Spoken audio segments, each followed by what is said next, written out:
Plus de 12 ans après le début du flux de réfugiés syriens vers le Liban, c'est l'inverse qui se produit ces derniers jours.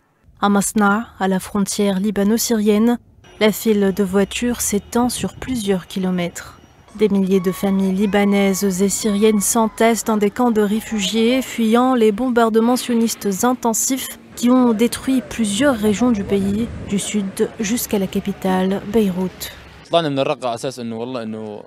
J'ai quitté ma ville en Syrie, Raqqa, parce que je ne voulais pas vivre dans ces conditions terribles, car il y a une guerre là-bas. Nous sommes donc allés au Liban et j'ai travaillé dans le pays de 2016 jusqu'à cette année.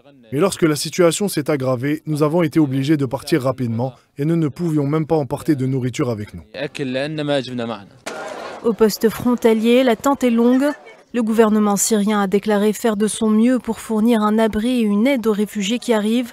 Néanmoins, le pays fait lui-même face à une crise. L'entité sioniste n'a d'ailleurs pas épargné la capitale Damas, souvent bombardée.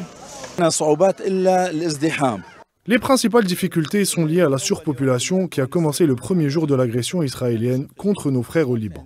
Nous avons donc commencé à avoir une situation de surpopulation car il y avait des flux massifs de Libanais entrant en Syrie et de Syriens vivant dans la zone ciblée au Liban. Dans cette situation de chaos, les enfants se retrouvent en première ligne d'une crise humanitaire sans précédent. Selon l'UNICEF, ils sont des milliers à avoir été déplacés de leur domicile. Privés de nourriture et d'eau, ils vivent un cauchemar, confrontés à la peur, à l'anxiété, à la destruction et à la mort. Un traumatisme qui pourrait avoir des conséquences à vie. Ces enfants sont marqués et traumatisés. Ils ont entre 2 et 10 ans et sont tous sujets à des peurs et des traumatismes permanents en raison des frappes aériennes et des bombardements massifs et des circonstances effrayantes.